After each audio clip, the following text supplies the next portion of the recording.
নমস্কার, এসএন ভক্তিমার চ্যানেলের পক্ষ থেকে আপনাদের সকলকে জানাই অনেক অনেক স্বাগত। বন্ধুরা, আশা করি আপনারা সবাই ভালো আছেন, সুস্থ আছেন। কার্তিক ঠাকুরের অশেষ কৃপা পেতে কমেন্ট বক্সে লিখুন জয় কার্তিক ঠাকুরের জয়। আজকের ভিডিওর বিষয় হলো এই বছর অর্থাৎ 2025 সালে বাংলার 1432 বঙ্গাব্দে কার্তিক পূজা কবে অনুষ্ঠিত হতে চলেছে, পঞ্জিকা অনুসারে তার পূর্ণাঙ্গ সময়সূচি কখন থাকতে চলেছে, কার্তিক পূজার দিন সত্যনারায়ণ পূজা ও গঙ্গা স্নানের শুভ সময় কখন থাকতে চলেছে, এছাড়াও নবদম্পতিদের বাড়িতে কেন কার্তিক ঠাকুর ফেলা হয় এবং আরও জানব কার্তিক পূজার উপকরণ ও ফর্দমালায় কি কি জিনিস লাগবে। ভিডিওটির মূল পর্বে যাওয়ার আগে আপনাদের সকলের কাছে অনুরোধ, এসএন ভক্তিমার্গ চ্যানেলটিকে সাবস্ক্রাইব করে রাখবেন এবং আমাদের সকল ভিডিওর আপডেট আপনারা খুব সহজেই পেয়ে যাবেন। বিভিন্ন পূজার তারিখ, সময়, পদ্ধতি এবং শাস্ত্র অনুসারে বিধিনিষেধ সংক্রান্ত ভিডিওর নোটিফিকেশন পেতে অবশ্যই এই চ্যানেলটিকে সাবস্ক্রাইব করে রাখার অনুরোধ রইল।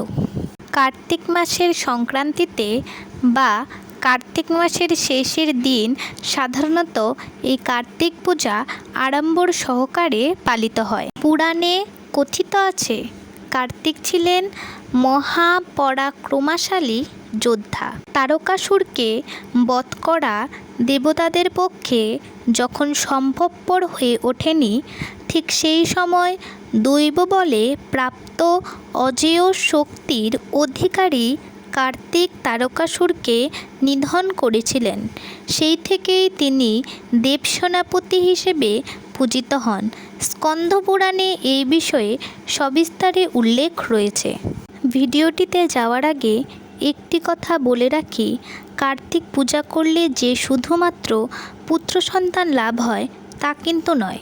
এই পুজো করলে সংসারে ধন সম্পত্তি লাভ হয় ও ঘরের শ্রী বৃদ্ধি হয়। এবার বলি, এই বছর অর্থাৎ 2025 সালে বাংলার 1432 বঙ্গাব্দে কার্তিক পূজা কবে অনুষ্ঠিত হবে। এই বছর কার্তিক পূজা অনুষ্ঠিত হবে বাংলার 30 কার্তিক 1432, ইংরেজি 17 নভেম্বর 2025 সোমবার। কার্তিক পূজার দিন সত্যনারায়ণ পূজার শুভ সময় বাংলার 30 কার্তিক 1432, ইংরেজির 17 নভেম্বর 2025 সোমবার সন্ধ্যা 4:49 থেকে রাত 6:25 মধ্যে।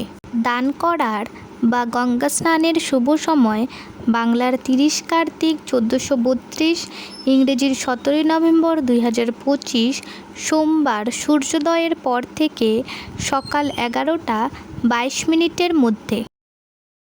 কার্তিকের চেহারা সুন্দর ও বলিষ্ঠ, তাই জন্য দম্পতিরা কার্তিক পূজা করে সুন্দর ও বলিষ্ঠ সন্তানের প্রার্থনা করে থাকেন।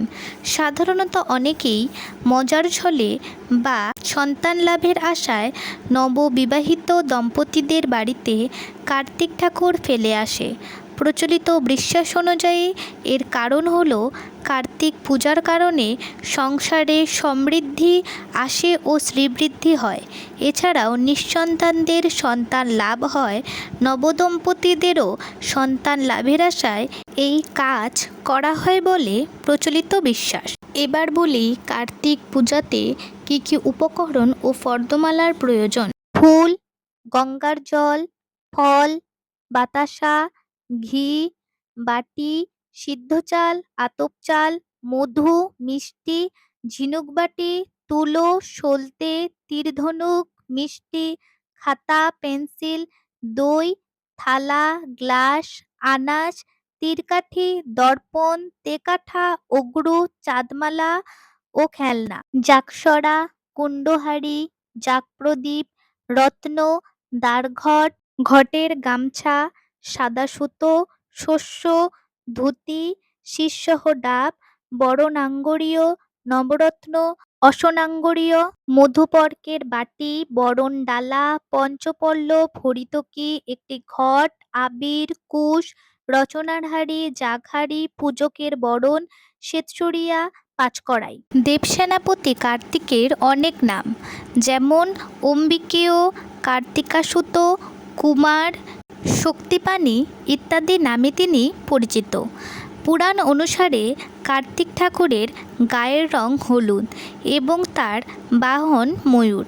তিনি সাধারণত বাংলায় চিরকুমার নামেই পরিচিত। কার্তিক ঠাকুরের হাতে সর্বদা থাকে তীর ও ধনুকের বর্ষা। কার্তিক পুজোর দিন যদি আপনারা বাড়িতে কোনো ব্রাহ্মণ ছাড়াই নিজেরা পূজা করতে চান, তবে মঙ্গল ঘট স্থাপন করার সময় যে মন্ত্রটি বলবেন, ওম কার্তিকেয় নমঃ, এই মন্ত্রটি 3 বার বলে মঙ্গল ঘট স্থাপন করুন এবং এই মন্ত্রটি উচ্চারণ করে পূজা সম্পন্ন করতে পারেন। আজকের জন্য এই পর্যন্তই। ভিডিওটি ভালো লাগলে লাইক করে দেবেন এবং কার্তিক বাবার অশেষ কৃপা পাওয়ার জন্য কমেন্ট বক্সে জয় কার্তিক ঠাকুরের জয় লিখে যাবেন। দেখা হবে অন্য কোনো ভিডিওতে, অন্য কোনো পর্বে। ততদিন পর্যন্ত আপনারা ভালো থাকুন, সুস্থ থাকুন।